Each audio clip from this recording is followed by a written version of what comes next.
मुंबईचा नागरिक म्हणून, मुंबई शहराचे अध्यक्ष म्हणून आणि मुंबईच्या प्रत्येक नागरिकांपर्यंत मला ती मेसेज द्यायचा आहे की एक मोठा घोटाळा त्या ठिकाणी मोदानी उर्फ अदानीच्या नावावरती सुरू आहे. कारण आज आम्ही बघतोय की अदानीची मुंबई गिळण्याची जी एक मोठी हाव आहे ना, तिला काही थाराच राहिलेला नाही आणि त्यांना मुंबईमधल्या प्रत्येक मोठ्याच्या जागा त्या ठिकाणी दिसतात आणि त्यांच्यासाठी शिंदे सरकार भाषण ते तयार करायला तयार आहे. त्यामुळे आजच्या या पत्रकार परिषदेच्या माध्यमातून मी मागेच विधानसभेमध्ये एक वाक्य म्हटलं होतं की जो जमीन सरकारी आहे वो अदानी की आहे. आणि आज दुर्दैवाने एका मोठ्या घोटाळ्याचं या ठिकाणी मी उच्चारण करू इच्छिते की मोठ्या जमिनी घ्यायच्या आणि त्या नाममात्र दरात घ्यायच्या, हा एक नवीन घोटाळा मुंबईमध्ये सध्या सुरू आहे आणि तो अदानीच्या माध्यमातून आणि राज्य सरकारच्या माध्यमातून त्यांना पूर्णपणे सहकार्य करून सुरू आहे. मी याआधी सुद्धा जे टेंडरमध्ये मॅन्युप्युलेशन झालं त्या संदर्भात बोललेली आहे, टीडीआर आणि एफएसआयच्या संदर्भात आणि डीसी रूट बद्दल यापूर्वी सुद्धा बोललेले आहे. आपल्याला माहिती आहे की धारावीच्या पुनर्विकासाच्या नावाखाली मुंबईमधल्या पहिलं तर सर्वप्रथम आपल्याला माहिती आहे की मिठागराच्या जमिनी देण्याचा निर्णय झाला. त्याच्यानंतर मुरुडमध्ये जकात नाक्याच्या असेल किंवा त्या ठिकाणी डम्पिंग ग्राउंड असेल त्या जमिनीचा देण्याचा निर्णय झाला आणि आता जो आहे तो 10 जूनला जो जी आर निघाले त्याच्यामध्ये जे आहे त्या मदर डेअरीच्या संदर्भामधला जो आहे तो त्या ठिकाणी निर्णय घेण्यात आलेला आहे. मला सांगायचं एक तर सगळ्यात महत्वाची गोष्ट की मदर डेअरी ही कोणाची पर्सनल जागीरदारी नाहीये. ती जमीन सरकारची आहे, ती जमीन मुंबईकरांची आहे आणि ती जमीन पुण्यामधल्या राहणाऱ्या रहिवाशांची आहे. पण दुर्दैवाने कुठल्याही तऱ्हेचं प्रोसिजर न करता हा 10 जूनचा जो आहे तो जीआर या ठिकाणी काढण्यात आलेला आहे आणि या जीआरमध्ये उल्लेख केलेला आहे की धारावी हा प्रोजेक्ट वायडर प्रोजेक्ट असल्यामुळे धारावीच्या लोकांना त्या ठिकाणी स्थलांतरित करण्यासंदर्भात बोललेलं आहे.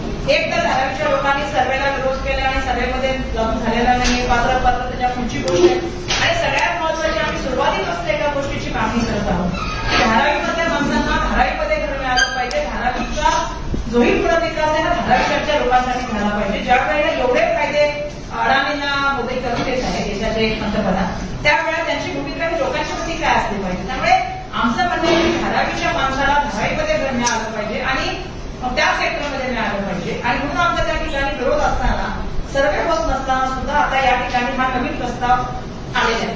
मला एक गोष्ट सांगायची की मदर डेअरीला मी स्वतः जाऊन आले. 20 वर्षापासून मदर डेअरी बंद आहे.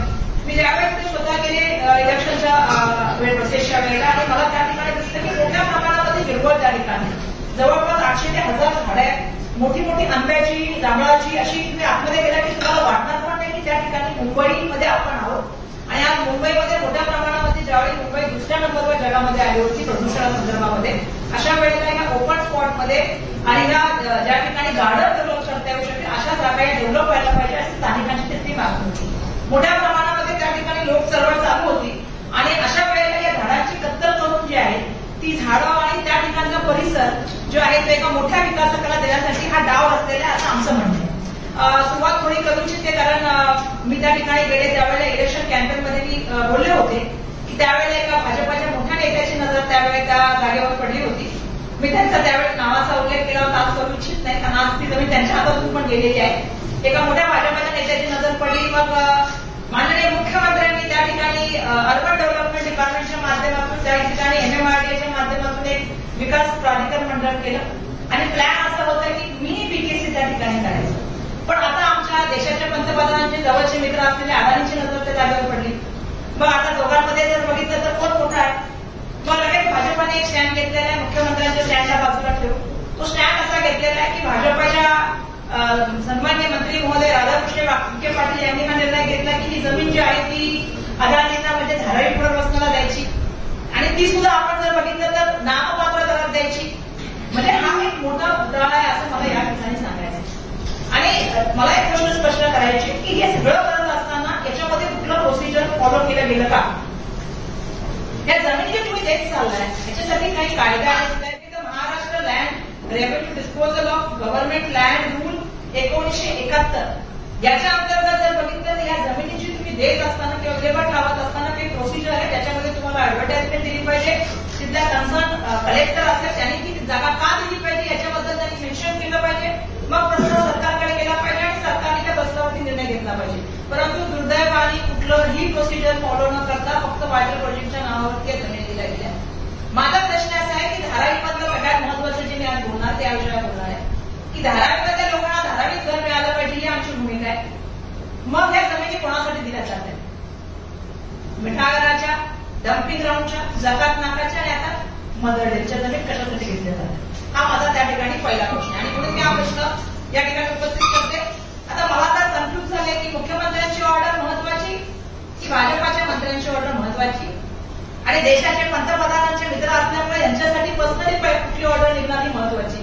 त्यामुळे हा सुद्धा मला या माध्यमातून प्रश्न विचारायचा आहे की नक्की कोणाची ऑर्डर महत्वाची. आणि तिसरा महत्वाचा प्रश्न आहे की तिथल्या लोकांची चळवळ सुरू आहे. मी स्वतः त्या चळवळीमध्ये जाणार आहे. लोकांचं म्हणणं आहे की त्या ठिकाणी गार्डन व्हायला पाहिजे, पब्लिक त्या ठिकाणी जे आहे ते इकोटुरिझम वाढायला पाहिजे.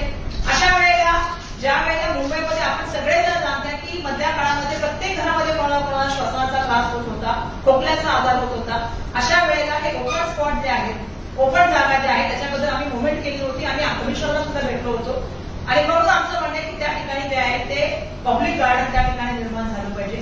त्या लोक चळवळीमध्ये मी स्वतः सामील होणार आहे. हे माझं तिसरं म्हणणं आहे.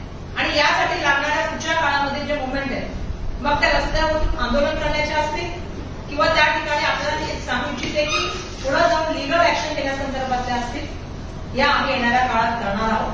आणि म्हणून या आज या पत्रकार परिषदेच्या माध्यमातून मी काही प्रश्न निर्माण केले आहे की मुंबईच्या महत्वाच्या जागांवरती आज मोठ्या प्रमाणामधलं कुठलंही त्या ठिकाणी जे आहे ते प्रोसिजर फॉलो न करता एका व्यक्तीला या सगळ्या जागा चाललेल्या आहेत आणि त्याच्या माध्यमातून मोठ्या प्रमाणामध्ये एक भ्रष्टाचार सुरू आहे, एक स्कॅम सुरू आहे. आणि त्या सगळं होत असताना मला या ठिकाणी सांगायला पाहिजे सातत्याने धारावीचा उल्लेख केला जात आहे.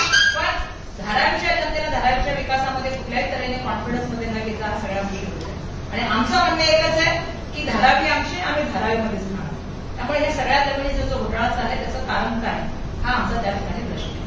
मी खूप ऋणी आहे आपण सगळेजण आहात त्याबद्दलची धारावीची सुद्धा ऋणी आहे. कारण आमचं आणि धारावीचं नातं वेगळं आहे. आमचं एक कौटुंबिक नातं आहे आणि त्यामुळे कुटुंबाचे सदस्य म्हणून ती लढाई मागच्या काळापासून मी लढत आलेली आहे. येणाऱ्या काळात पण ती लढाई लढणार आहे. कारण आपण सगळ्यांनी मला उत्तर मध्य मुंबईचे खासदार म्हणून निवडून दिलेले, परंतु सातत्याने हा प्रश्न उचललेला आहे आणि यासाठी उचललेला आहे कारण आमच्या लोकांना तुम्ही देशोधडीला लावण्याचं काम करताय, बाहेर लोकांच्या नावाखाली तुम्ही एक वेगळा घोटाळा त्या ठिकाणी करण्याचं काम करताय आणि आम्ही ती लढाई लढत राहणार आणि आम्ही धारावीतच